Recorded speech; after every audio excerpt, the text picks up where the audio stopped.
Todos nos sentimos maravillados por la imaginación de los niños, pero en muchas ocasiones no somos capaces de fomentarla del modo correcto. O dicho de otro modo, queremos que sean creativos, pero a nuestra manera y solo en momentos concretos. Para solucionar este problema, el sistema educativo está poniendo en práctica programas menos convencionales de lo habitual en otros tiempos, que tienen como finalidad ayudar a desarrollar todo el potencial de los infantes, permitiéndoles que puedan ser lo que realmente quieren ser. Hoy presentaremos algunas de estas propuestas destinadas a que los más pequeños den rienda suelta a su imaginación y daremos pautas a los padres para que alienten de forma positiva a sus hijos, sin proyectar en ellos sus propios anhelos. De este modo, conseguiremos que estos niños se conviertan con el tiempo en adultos que no han olvidado cómo soñar ni cómo divertirse haciéndolo. Es hora de conversar, hora de ser creativos, hora de adentrarnos en el mundo que viene. En el mundo que viene, que viene, que viene, que viene, que viene.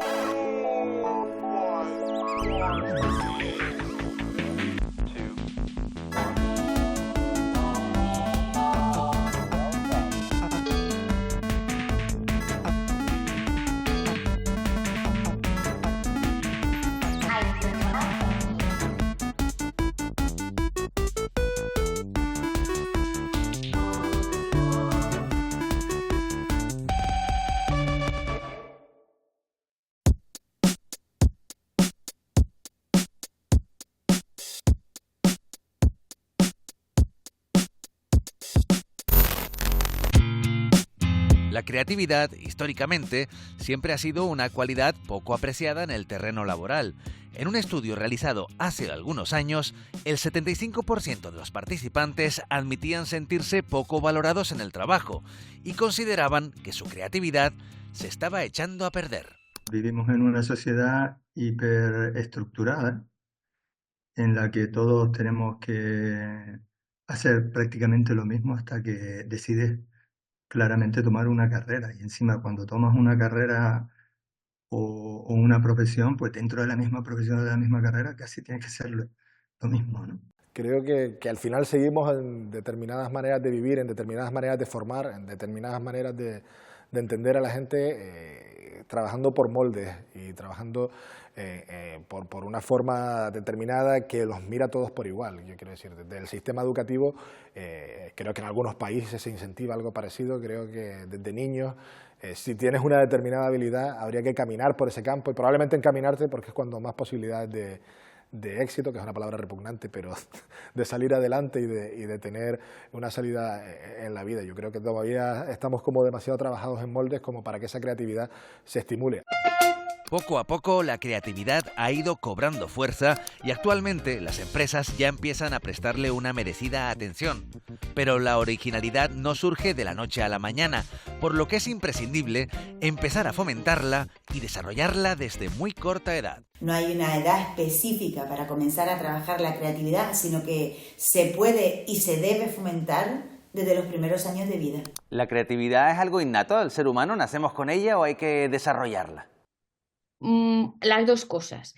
La creatividad es algo innato al ser humano porque así, gracias a que hemos sido creativos a lo largo de la historia, desde que el ser humano es especie y hemos sobrevivido, ¿no?, a lo largo de la evolución y hemos llegado hasta donde estamos, por eso pues la tenemos intrínseca a nosotros mismos. Luego sí que es cierto que hay personas que tienen una mayor creatividad que otra.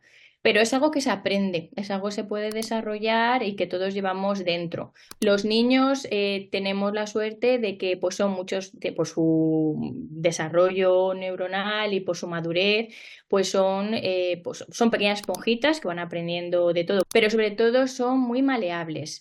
Tenemos la suerte de que quieren aprender de todo. Si te das cuenta cuando tenemos niños, pues siempre te preguntan sobre todo, no tienen miedo al ridículo.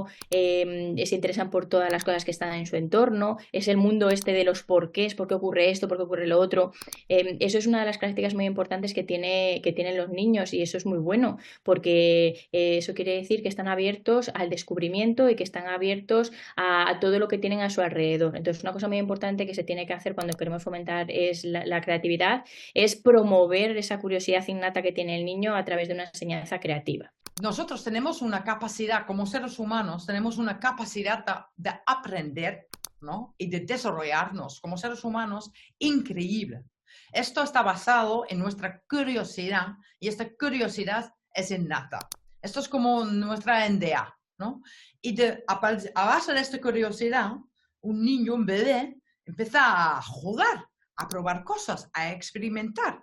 Y es esta, no sé, es como una cosa instintiva, es esta base que en realidad nos hace jugar. Y el problema es esto, jugar y aprender son súper liados. Hay un montón de pruebas que nos enseñan que cuando un niño está aprendiendo algo de manera jugando, ¿no? Que aprende súper rápido, solo lo tiene que hacer 1 o 2 veces y ya lo tiene y lo entiende de verdad. Que cuando estamos haciendo como un espacio de forma de aprendizaje forzado en un contexto con miedo, con fuerza, con control, en este sentido, pues lo tienes que pasar 5, 6, 7, 8 veces y todavía no lo entiendes, no pega, no lo incorporas. Por eso el trabajar con el niño, no penalizarle, ¿no? Por el hecho de que sea creativo o sea imaginativo, es muy importante para que lograr que esas habilidades cuando vaya madurando y llegue a la edad adulta.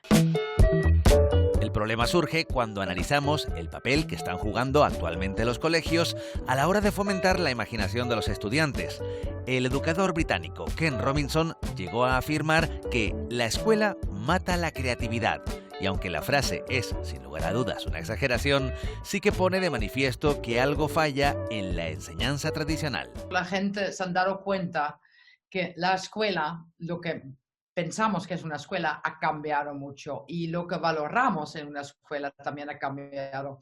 Y una de las cosas que ha cambiado es que queremos que las escuelas, por ejemplo, aprendan a nuestros niños cómo ser creativos. Cuando hablamos de creatividad en las aulas, ¿la creatividad la ponen los alumnos o la ponen los profesores o una cosa va con la otra? Bueno, pues yo creo que son ambas cosas. Ya que la creatividad es un concepto tan complejo, porque no solamente depende pues de la parte conceptual, la parte procedimental o la parte actitudinal que se enseña, ¿no? Sino que también tiene que tener en cuenta el medio en el que se realiza ese aprendizaje y el modo en el que se trabaja con los niños. Entonces, es muy importante el propio modo de hacer del docente. Hay que tener en cuenta que cuando los niños tienen una corta edad, aprenden mucho por imitación. Entonces, el hecho de que un docente pues, muestre estas características y estas habilidades y sea una persona creativa en su modo de hacer, ayuda mucho a fomentar la creatividad después en el alumno. El aprendizaje es algo que es activo. Eso quiere decir que no se aprende de mejor manera estar pasivo recibiendo aprendizaje y conocimiento. El conocimiento, como lo vemos hoy en día en nuestra sociedad, es más un hábito, se llaman en inglés skills, ¿no? Son cosas que sabes hacer. Y también el conocimiento es algo que tienes que incorporar. Y para hacer esto, entonces primero vamos de un sistema a donde aprender y educación fue una cosa mucho más pasivo a un sistema mucho más activo, donde el alumno en realidad es activo en todo el proceso de aprendizaje. Un cambio importante que está habiendo ahora con el nuevo cambio de ley, con la LOMLOE, es un poco el aprendizaje tan famoso que viene ahora del aprendizaje por competencias. Eso está ayudando pues a salir un poco de las limitaciones o de la estandarización, ¿no? Un poco de esos exámenes estandarizados o únicos donde hay una respuesta única, que eso es totalmente limitador de la creatividad. Cuando lo que se pretende con la creatividad es lo contrario. Si nosotros estamos pretendiendo hacer niños que tengan ideas novedosas, ideas nuevas, que luego les puedan servir en su vida adulta, ideas que sean diferentes y que no estén cerradas, ¿no? Pues ¿cómo vamos a hacer eso en nuestro contexto educativo si lo que estamos haciendo es con exámenes estandarizados o con exámenes normalizados, donde buscamos incluso a veces la respuesta única y si se sale de esa respuesta única consideramos que es erróneo? Entonces, eso es muy importante. Si nosotros, por el contrario, estamos en una sociedad o fomentamos una cultura que valora esa originalidad, esa innovación y reconocemos el papel que tiene esta creatividad en el progreso humano, pues vamos a intentar también llevarlo a las aulas, a los centros escolares y fomentar también de esto en los niños. La propia ONU, en su asamblea de 1959, en uno de los artículos de su Carta para los Niños, habla de la necesidad de potenciar no solo la educación del niño, sino el juego, la creatividad y su cercanía a las artes, ¿no? Y a la cultura, ¿no? Y eso es fundamental, porque no hay educación si no hay arte. Y el arte tiene mucho que ver también con el juego, ¿no? Con esa capacidad de transgredir a partir de lo no preestablecido, ¿no? Y justo en ese artículo se dice claramente que el niño debe estar en ambientes no estructurados. Fíjate, en el año 59, ¿no? Sí.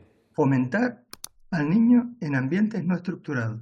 Y no hay cosas más estructuradas para evitar eso que un aula con 4 paredes. La arquitectura y el sistema de pedagogía de muchas escuelas todavía en gran parte del día practican. Ahí los alumnos están sentados en pupitres, en muchos casos solos, escuchando, que es una actividad muy pasivo, no activo, y físicamente también una situación muy así controlado. Y la verdad es que en esta manera, pues no es que no aprendes nada, pero aprendes a un nivel muy, muy bajo y se podría aumentar simplemente tu aprendizaje, lo que aprendes y cómo aprendes mucho con cambiando el entorno físico. El modelo tipo de un colegio, sobre todo de sus aulas, más o menos, es siempre el mismo. ¿Eso es bueno o es malo, Héctor?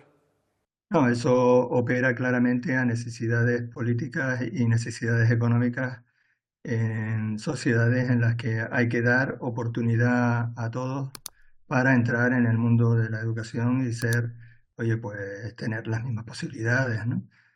Y evidentemente con la cantidad de población que tenemos, pues cada vez más este tipo de espacios ha ido convirtiéndose en el reducto perfecto para tener a los niños dentro de un sistema que mínimamente le dé las mismas oportunidades a todos, ¿no?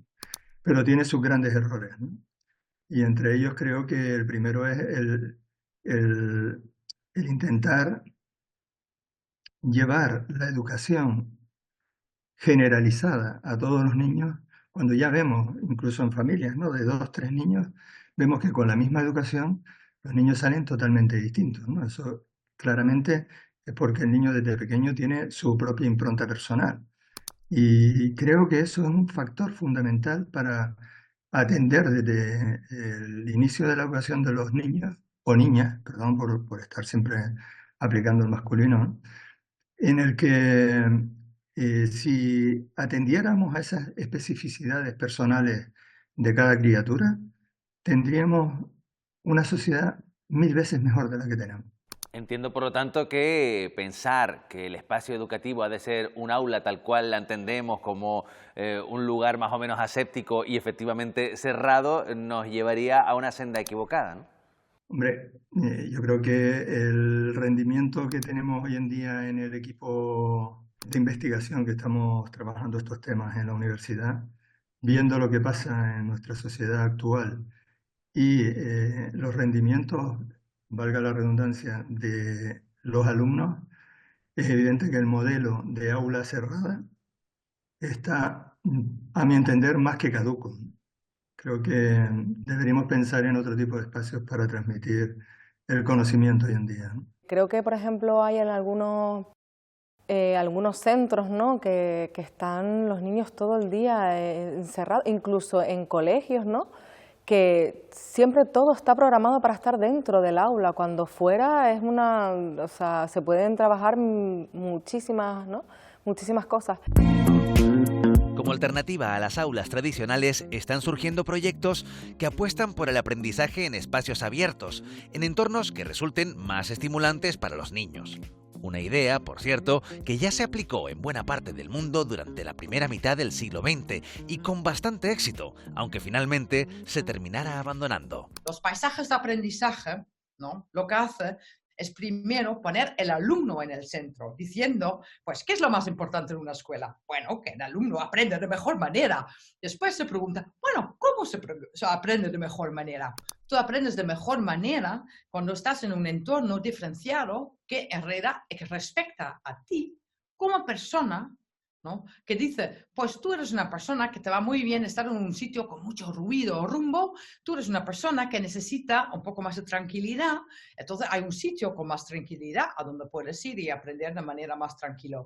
Entonces, los paisajes de aprendizaje diferencian el entorno físico como en un paisaje de verdad, dando posibilidades a cada alumno de encontrar su manera de aprender, de desarrollar una conciencia sobre esto y pasarlo incluso mucho más divertido. En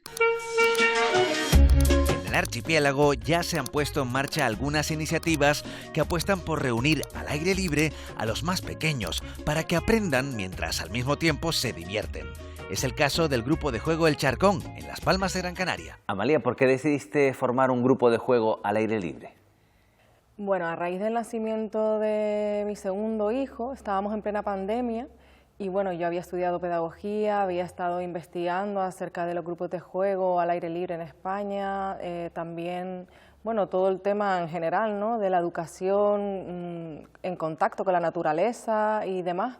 Y entonces, bueno, descubrí un libro de la primera persona, ¿no? O sea, Katia Hueso se llama. Ella fue la primera que creó un grupo de juego al aire libre en España, que se llamaba Grupo de Juego Saltamontes.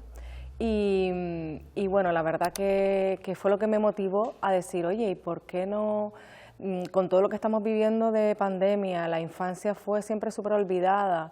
¿Por qué no crear un grupo de juego en el cual, bueno, podamos aprovechar, en nuestro caso, el recurso que tenemos más cercano, ¿no?, en las Palmas de Gran Canaria, que es la playa de las Canteras, y luego, por otro lado, también algunas actividades y demás, desarrollarlas en un parque que teníamos cercano a en ese momento, nuestro local, ¿no?, que era nuestro lugar de ensayo, por así decirlo, y bueno, pues a raíz de todo esto, pues comenzamos a... Fue entendido desde el comienzo, es decir, entras en un ambiente donde normalmente lo que se propone a la hora de tener actividades con los más pequeños suele ser bastante guiado, suele ser en espacios cerrados y de repente llegas tú y decís, no, nos los llevamos para la playa. Bueno, pues al principio, la verdad que los vecinos y las vecinas de ahí de la zona siempre nos decían, wow, ¿cómo pueden ir los niños y niñas, ¿no?, que además acogemos a los niños y a las niñas a partir de los 18 meses, cómo pueden ir caminando solos con su propia mochila hasta la playa, ¿no? La verdad que la acogida ha sido buena porque realmente el clima que tenemos aparte, ¿no?, nos permite esto, ¿no? Hay muchos grupos de juego que se desarrollan en los países nórdicos y la verdad es que ¿no?, tienen que ir con una ropa muy específica y demás, y nosotros, bueno, la verdad que simplemente es aprovechar el recurso que tenemos tan valioso como es en la playa de las Canteras en este caso. Y bueno, y el tema de ver cómo los niños y niñas llegan a la playa, desarrollan toda su creatividad con los elementos naturales que hay, ¿no?, el agua, la arena, y bueno, la verdad es que ha sido, que al principio impactaba, ¿no?, o sorprendía más bien, y ahora es como súper normal, ¿no? Tú has hablado también, recuperando frases de algunas personas que han trabajado en esto, lo de educar en el asombro. ¿A qué se refiere eso? Educar en el asombro viene de la pedagogía de Reggio Emilia y bueno, se basa principalmente en todo el descubrimiento, ¿no?, en la pedagogía del descubrimiento vivencial, experiencial, ¿no?, y en eso es lo que tratamos mucho en el grupo de juego, es decir, de repente estamos una mañana allí en la playa y un cangrejo pues puede ser un momento en el cual ahí ya se para el mundo y entonces surgen pues diferentes historias, ¿no?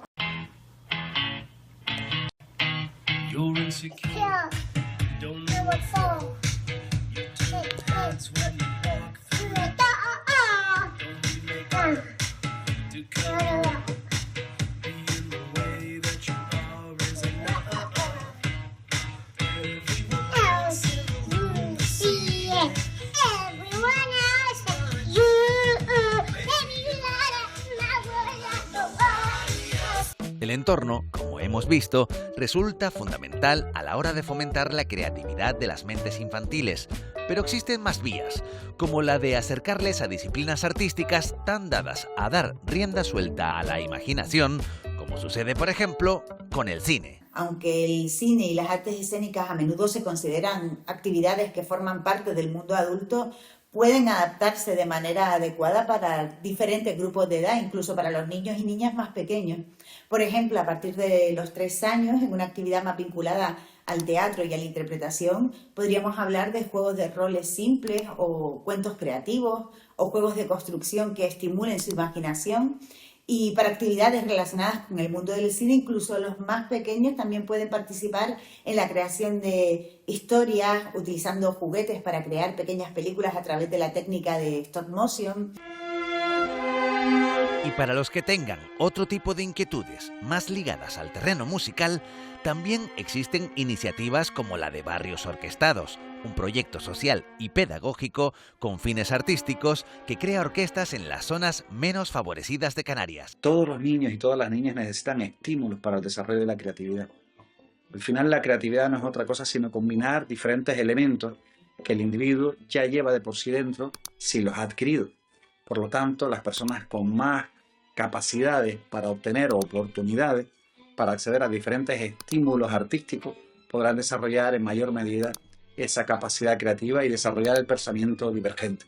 Por el contrario, quienes tienen menos estímulos o tienen menos oportunidades para acceder a ese tipo de estímulos tendrán más dificultades para el desarrollo creativo.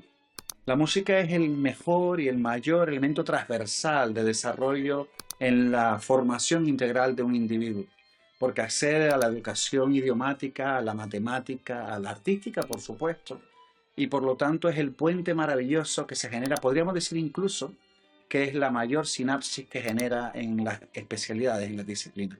Por lo tanto, la educación musical, en general la educación artística, pero en concreto la musical, es fundamental para el desarrollo, por supuesto, en las conexiones neuronales, pero también para el desarrollo general de un individuo en las cuestiones sociales, afectivas, emocionales y, por qué no, espirituales. Una cosa que debemos tener clara es que a los niños hay que apoyarles, guiarles, pero no imponerles nada. Hay padres tan decididos a que sus retoños triunfen artísticamente que terminan forzándoles a realizar una serie de actividades más ligadas a sus propios deseos personales que a lo que realmente quieren los pequeños. La verdad que la creatividad que tienen los niños es una cosa increíble, maravillosa. Y creo que cualquier persona lo mínimo que precisa en su vida es que le dejen transitar el camino que sienta que es el suyo, ¿no? Entonces yo creo que tenemos que tener un poco más de confianza en las personitas, brindarle el apoyo, pero nunca decirles cómo tienen que vivir su propia vida, ¿no? La verdad es que en nuestro caso, además, ni siquiera no intervenimos en el juego. Nosotras somos las acompañantes, los niños y niñas son los protagonistas de su juego y nosotras intervenimos si ellos nos lo piden. Entonces, la verdad que ahí es cuando realmente están desarrollando toda su creatividad, porque son ellos los que son los auténticos, ¿no? Protagonistas de sus historias, de todas las cosas que se puedan ir inventando, de repente apareciendo, o de esa forma artística yo qué sé, de coger piedras y hacer un círculo, o no sé. Una pregunta que es necesario hacerse es ¿qué papel debe jugar la tecnología en el desarrollo creativo? Porque lo cierto es que vivimos en un mundo en el que los niños desde muy corta edad tienen acceso a toda clase de pantallas, desde móviles a ordenadores o iPads, que resultan sumamente útiles pero peligrosos al mismo tiempo. Hace poco, exactamente en junio, llegué de un intercambio entre universidades en el que estuve casi 2 meses y medio en Nueva Zelanda. Y no por nada, pero realmente fue alucinante. Los niños estaban como están en este cuadro. No veías a ningún niño, incluso a los adolescentes, no lo veías con su móvil. El móvil estaba en el bolsillo para llamarse, pero no lo veías chateando, cada uno en su mundo con el móvil, ¿no? Aislado del grupo, ¿no? Y una cosa que nos causó mucha gracia fue estar en una cafetería, tomándonos en un descanso de la universidad en los alrededores un café, y oír hablar español por primera vez después de 1 mes y medio. Y oír a un niño gritando y tal. Y nos dimos la vuelta y el niño estaba gritando, pero gritándole a una pantalla.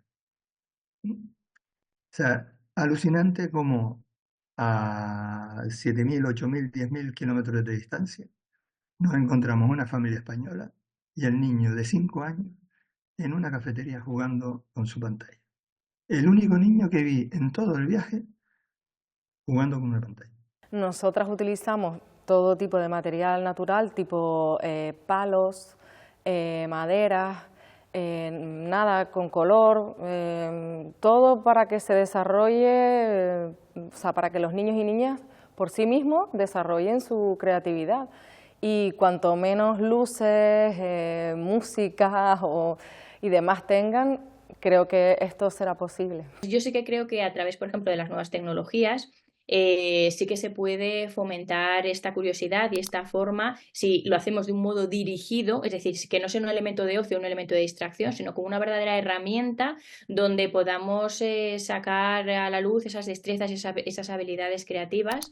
Y practicar pues lo que hemos visto previamente, por ejemplo, en la parte más conceptual en el aprendizaje. En cualquier caso, lo que queda claro es que se opte por el enfoque que se opte, la creatividad en los niños debe fomentarse siempre y en todos los ámbitos. No puede ser flor de un día o algo a lo que solo le prestemos atención en determinados momentos. Es parte fundamental del proceso de desarrollo de cada persona y su importancia es capital si queremos, como decíamos al principio, acabar contando con adultos creativos. ¿La experiencia vivida en un grupo de juego de este tipo crees que luego se traslada a otros ámbitos con estas personitas? ¿Se puede llevar también al ámbito educativo, a las familias? ¿Parten de una experiencia casi como si tuviesen un aprendizaje que luego es trasladable a otros escenarios?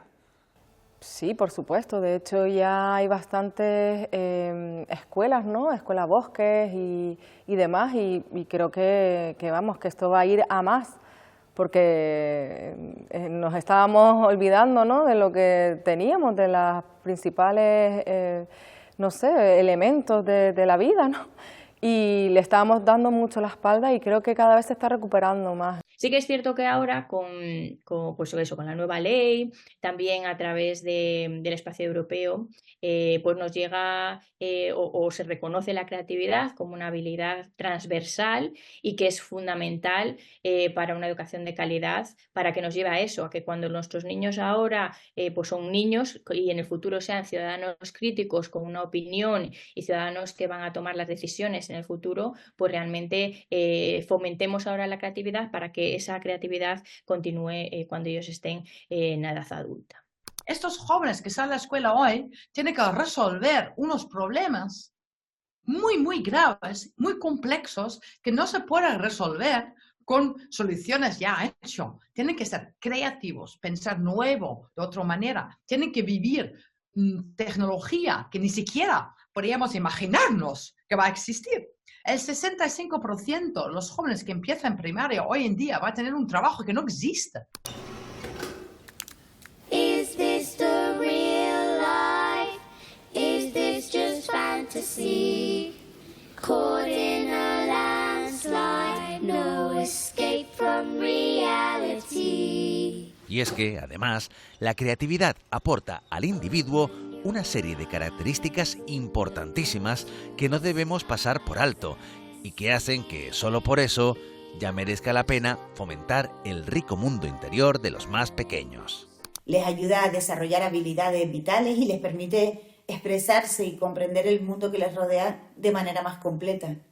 Estimula la resolución de conflictos, la toma de decisiones, el pensamiento crítico, la imaginación. Favorece la colaboración, la comunicación y el trabajo en equipo. Aprenden a compartir ideas, a escuchar a los demás y a trabajar juntos para lograr un objetivo. Les brinda la oportunidad de expresarse de manera única, aumenta su confianza en sí mismos, fortalece su autoestima cuando ven el resultado de sus creaciones. El teatro y el cine pueden servir como un medio para canalizar sentimientos y comprender mejor sus propias emociones y las de los demás. Se fomentan la empatía.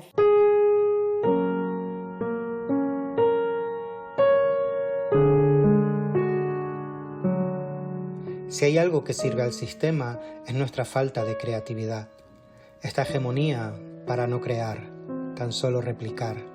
Esta ausencia de lo discordante, de lo que se sale, de la imagen conmovida que no puede ser clasificada. Desde que somos personas pequeñas nos enseñan a sumar, a restar, a saber dónde están los ríos.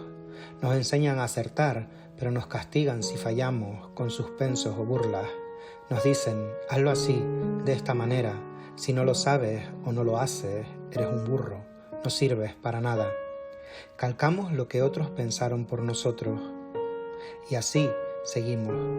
Un mundo sin la posibilidad de imaginar e imaginarnos es un mundo que solo obedece, que no es capaz de proponer, que vive anclado al deber ser, que jamás cuestiona y es crítico porque no sabe o no quiere saber que hay otras formas posibles, formas inciertas y también hermosas.